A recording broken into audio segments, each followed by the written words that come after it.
Mais qu'est-ce qu'il raconte, lui? Qu'est-ce qu'il raconte, ce mec-là? Il dit n'importe quoi. Écoutez. Il va te faire des bons matchs de temps en temps, mais ça va pas être le joueur clutch, le joueur avec la grosse mentalité qui va... Dans ton texte, t'as dit, ça va pas être le joueur clutch, le joueur avec la mentalité pour aller faire gagner le PSG. Bah, je m'excuse. C'est bon, j'ai le droit ou pas? Acceptez mes excuses, s'il vous plaît. En fait, Dembélé, désolé. Dans ma tête, je crois, j'ai oublié le fait que t'as été élu Ballon d'Or. En fait, je crois que c'est une info, je l'ai peut-être pas assez bien stockée. T'as été élu meilleur joueur du monde sur l'année 2025, et ça très haut la main par des journalistes. Et en fait, ça, j'ai peut-être oublié, là, quand j'ai exposé ma théorie. C'est peut-être un truc que j'aurais dû prendre en compte. J'ai avancé une théorie comme quoi Dembélé, tac, il allait redevenir flemmard, etc. Mais j'ai sous-estimé sa dalle. Ma théorie, elle est dégueulasse, elle est ignoble. Je vous l'accorde, vous avez le droit de me dire ce que vous voulez, j'ai été dégueulasse. La prédiction, elle est répugnante. Parce qu'en fait, il a bien plus la dalle que ce que je pensais. Encore là, après le match, il fait une déclaration, il dit ça nous tenait à cœur de faire un gros match pour envoyer un message comme quoi on est de retour. Calme-toi, tu fais peur quand tu parles comme ça, gros. Le deuxième but qu'il envoie, mais mon Dieu, il envoie crochet, feinte, pétard sous la barre, du pied droit. Je sais même pas te dire si c'est son pied fort ou son mauvais pied, c'est ça qui est effrayant. Déjà contre Lille, il avait mis son doublé, là. Frappe de l'extérieur de la surface et ensuite le lob sur le gardien, c'était n'importe quoi. Et aujourd'hui, il va encore te faire 2 buts, une passe décisive. Dembélé, pardon, en fait, je te jure, je t'ai sous-estimé.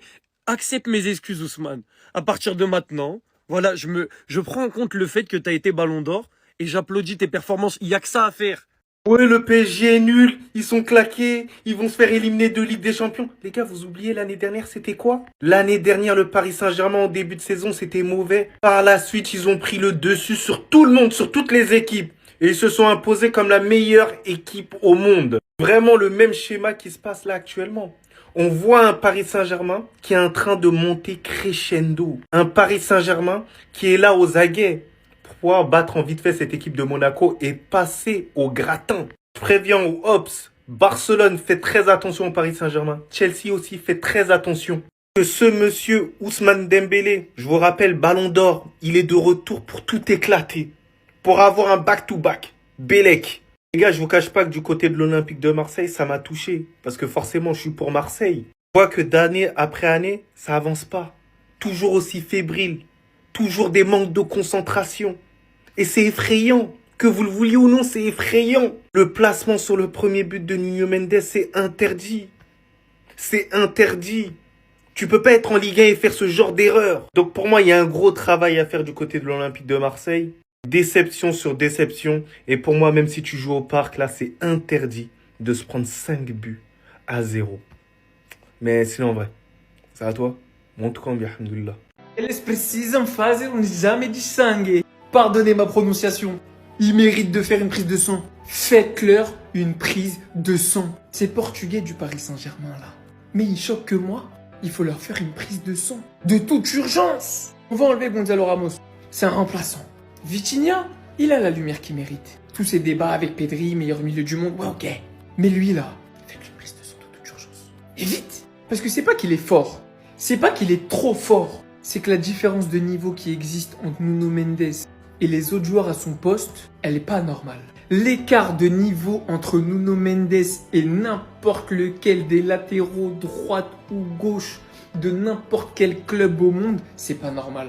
Et lui là, on m'a pris pour un fou quand j'ai dit que pour moi c'était lui le plus talentueux du milieu. Que c'était lui le plus fort du milieu de terrain au Paris Saint-Germain. Plus que Vitinha encore. Et je dis pas du tout ça pour discréditer Vitinha qui est extraordinaire. Mais bien pour souligner à quel point João Neves est phénoménal. Et je reste persuadé que João Neves pour l'instant, on n'a encore pas du tout vu toute l'étendue de son potentiel. Parce qu'il joue quand même assez haut sur le terrain, alors qu'à la base à Benfica, c'était un très gros ratisseur de ballon. En 6, c'est un monstre. Techniquement, c'est un monstre. Physiquement, c'est un monstre. Bref, moi, j'ai que du respect pour ces Portugais du Paris Saint-Germain.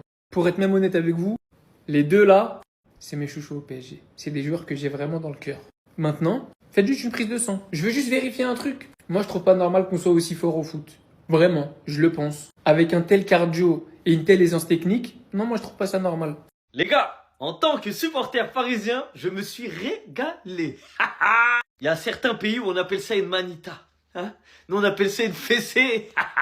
Et ça, on appelle ça un ballon d'or. Les Marseillais, au cas où. Si vous avez oublié, on est obligé de faire des piqûres de rappel. Ça, c'est un ballon d'or. Contrairement à tous les gens que j'entends, la Greenwood, niveau ballon d'or, je sais pas quoi.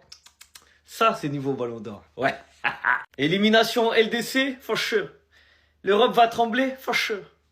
5-0, for sure. Non, mais en fait, vous avez cru quoi, les Marseillais? Vous avez cru quoi? Vous avez du mal à dépasser Lens? Vous avez cru que ça allait venir chez nous? Hein? Faire un résultat, prendre des points. Jamais de la vie. Un doublé magnifique d'Ousmane Dembélé qui s'amuse de la défense. Il y en a un qui glisse par là, l'autre qui glisse par là. Un Nuno Mendes au four et au moulin. Quel match incroyable de sa part. Mais de toute façon, c'est habituel. Hein. C'est le meilleur latéral gauche, mais de loin, de très très loin. Quel match il nous a fait encore aujourd'hui. Oh, Greenwood, il n'a pas vu la lumière. Pas une seule fois. En fait, va falloir arrêter d'appeler ça le classique ou le classico. En fait, il faut juste dire, il y a un match de Ligue 1 ce soir, il y a le PSG qui joue. Rien de plus. C'est plus un classique. C'est juste classique qu'on leur mette des fessées. C'est classique qu'ils repartent chez eux en boudin. Mais le match n'est pas classique, c'est pas un classique. Toute la journée, les comptes de foot, ils font des affiches, des trucs, des choses. Mais arrêtez, arrêtez. Marseille, c'est qui pour qu'on fasse des affiches encore et encore? C'est qui? Allez, je vous laisse. Je vais aller regarder les stories de Mohamed Eni en train de casser des télés. Ah les pauvres, ils ont oublié. Ils ont oublié qu'à la base Dembélé c'était un ailier. Mais non, quelle erreur. Mais les gars, vous croyez quoi? Lui à la base, hein, c'est un des pires ailiers sur lesquels tomber. Lui vraiment, tu le crois sur le couloir, appelle du renfort. Lui, tu dois être en alerte quand tu le crois sur le couloir. Appelle des renforts. Parce que ça va pas bien se passer pour toi. Mais en fait, ils ont oublié.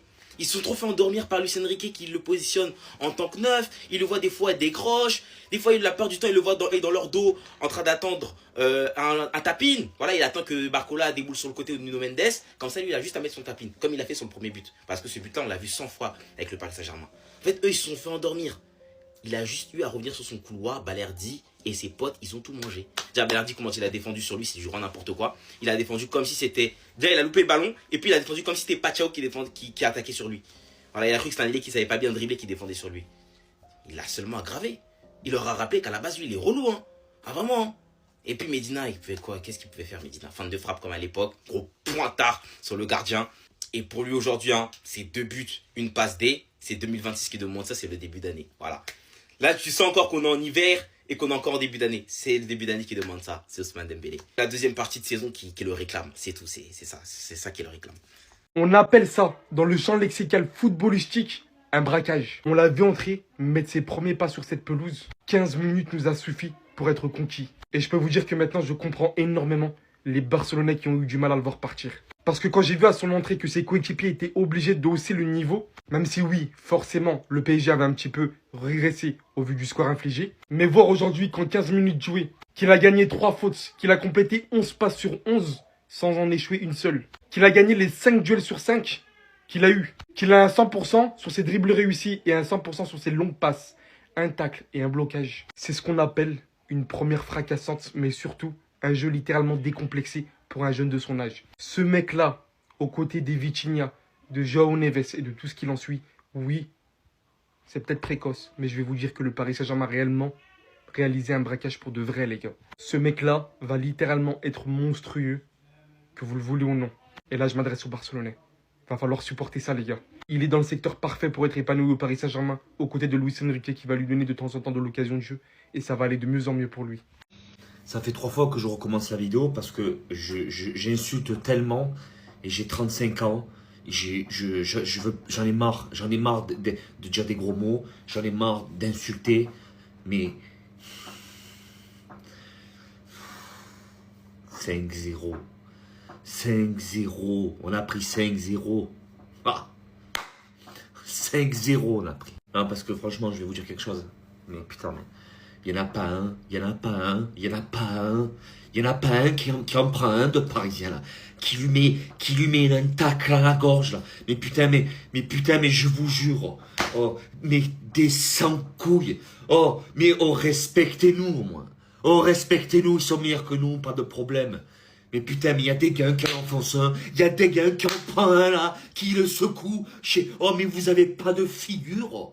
Oh mais moi je vous jure, hein, moi je comprends plus, moi je comprends pas comment on se fait pas respecter.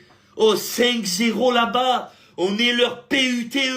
Et j'ai pas envie de dire des gros mots, mais ma parole.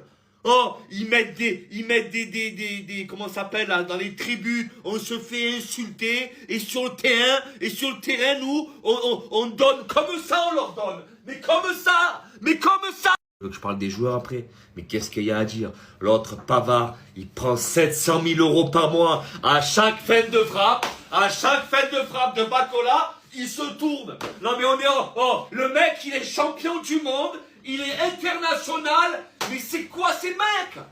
L'autre, c'est bon, je vais pas parler parce que je vais dire des dingueries, donc je vais arrêter de parler, je vais préserver ma santé. Mais putain, gifle-les de Zerbia. Gifle-les, la tête de ma mère. Comme c'est un scandale ce qui s'est passé ce soir. Vous avez pas de figure. Ok, j'ai capté. Quand il est dans cette DA-là, c'est même pas la peine. Ousmane Dembélé, c'est un match spécial pour nous. On avait à cœur de passer un message à un peu tout le monde. On est de retour et on va tout faire pour gagner des titres. Luis Enrique, il y a personne dans le vestiaire qui fait la fête. Demain, entraînement, si vous voulez, vous pouvez venir. Désiré Doué, c'est l'objectif de gagner tous les trophées possibles. Cette fois-ci, Luis Enrique sur Dembélé. Ousmane Dembélé est un joueur différent, c'est pour ça qu'il a gagné le Ballon d'Or. C'est un plaisir en tant que supporter de voir un joueur de ce niveau. Dites-vous, même Rio Ferdinand, il a lâché sa petite phrase. Ousmane Dembélé, c'est une blague. En fait, moi, ce que je vois, c'est juste un joueur qui a compris que ce qui se passe de septembre à décembre, en fait, c'est pas trop important. Le réveil, il se fait de mi-janvier à mai. Et je vous assure que ça, il a compris. Il a très bien compris. Et en fait, c'est même pas que lui, c'est tout le PSG qui a compris ça. Aujourd'hui, certes, on a été nuls, mais le niveau qu'ils ont proposé, il est sale. Et quand lui, il est comme ça, quand lui, il décide de faire gagner le match à son équipe, c'est mort. C'est mort. Le deuxième but qu'il met, c'est un but de superstar. Il en a mis un récemment face à Nice, il en remet un ce soir face à nous. C'est un but de Ballon d'Or en fait, tout simplement. Il n'y a rien d'autre à dire. Dites-moi, vous en pensez en commentaire, les gars, n'hésitez pas à vous abonner, vous êtes des bons de nous, on avance.